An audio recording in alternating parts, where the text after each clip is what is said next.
അടിപ്പടം നല്ലത് ബോക്സിങ്ങിന്റെ ഒരു സൂപ്പർ പടമാണ്. കൊള്ളാം, നല്ല പടമാണ്. ഒരു ബോക്സിംഗ് റിങ്ങിലുള്ളൊരു സ്റ്റോറിയാണ്. അപ്പോൾ അതിൽ ആന്റണി അടിപൊളിയായിട്ട് പെർഫോമൻസ് ചെയ്തിട്ടുണ്ട്. നമ്മളിത് ആന്റണി ഇതുവരെ കണ്ടേക്കുന്ന ഒരു റോളിൽ നിന്നൊക്കെ ടോട്ടലി ഡിഫറെൻ്റ് ആണ്. നല്ലൊരു മേക്ക് ചെയ്തിട്ടുണ്ട്. ഒരു നല്ലൊരു ഫിറ്റ് ബോഡി ആയിട്ട് ആന്റണി പടത്തിൽ ഇറങ്ങിയിട്ടുണ്ട്. ഓപ്പോസിറ്റ് നിൽക്കുന്ന ക്യാരക്ടർ ഒന്നും പറയാനില്ല, പുള്ളി റിയൽ ആയിട്ടുള്ള ഒരു ബോക്സർ തന്നെയാണ്. അപ്പോൾ അത് ഇവർ തമ്മിലുള്ള കോമ്പിനേഷൻ സീൻസും ക്ലൈമാക്സിലുള്ള ഫൈറ്റൊന്നും ഒന്നും പറയാനില്ല.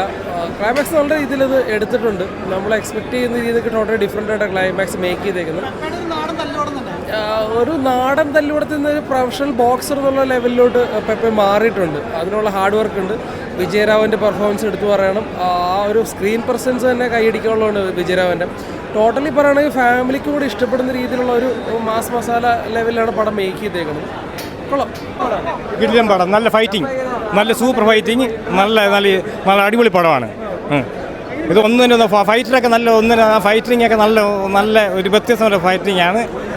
അത് നല്ല ഒരു എൻജോയ് ചെയ്യാം കൂടുതലായിട്ട് നമുക്ക്. സൂപ്പർ പടമാണ്. അടിപ്പടം നല്ലത് ബോക്സിങ്ങിന്റെ ഒരു അടിപൊളിയാണ്. ഇപ്പം ഇമോഷനിൽ ഒന്നും പറയാനില്ല. ഡയറക്ഷൻ, ഗോവിന്ദയുടെ ഡയറക്ഷൻ എല്ലാം അടിപൊളിയായിട്ടുണ്ട്.